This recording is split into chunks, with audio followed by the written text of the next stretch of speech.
What's up mga Kabongogs TV? Muling magbabalik ulit mga Kabongogs TV. Yan nga, kagigising ko nga lang dyan. At dali-dali agad akong tumayo at kinuha ko agad yung cellphone. Nung lumabas na nga ako, akala ko gising na si Lolo. At pagkatapos ay binuksan ko na nga dyan ang pinto at hindi ko nga mabuksan dahil nahigpitan ang pagtatali.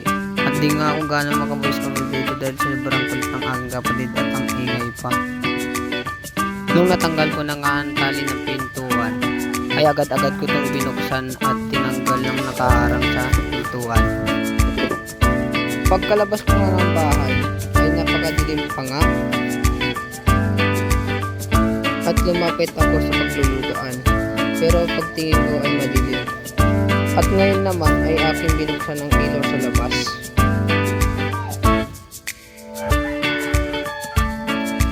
Pagkatapos, tinisan ko na rin ang aking paglulutuan.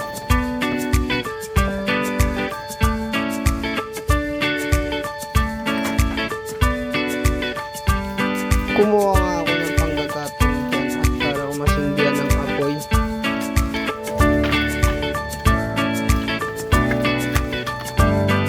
At pagkatapos nga akin inayos na paglulutuan para masimulan na magpasindi ng apoy. Pagkatapos ko nga nasindihan dyan ay agad ko nga sinalang ang takori upang mabilis kumulo.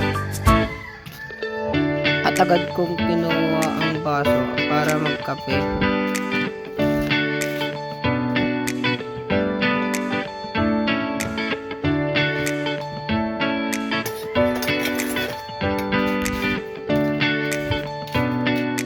Tamang kape na nga lang ako dyan habang naghihintay. Pagkatapos ko nga nagkape ay agad ko nga ngayon kinuha ang aking lulutuin. Hindi ko na nga pala na video ang aking paghihiwa dahil mahaba-haba.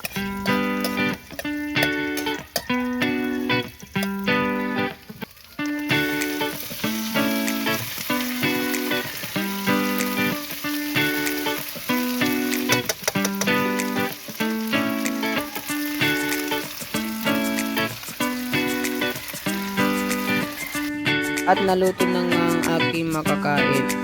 At kumain na nga pala ako dyan dahil ako'y nagugutom na.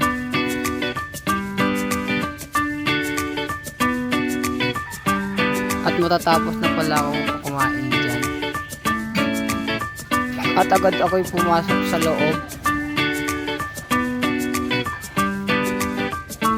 Pagpasok ko nga, akala ko ay natupi na ang aming higaan.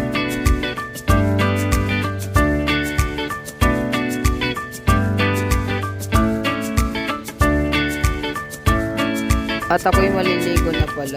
Pagkatapos ko nga naligo dyan ay ako'y papasok na. Hanggang dito na lang. Bye bye. I love you all.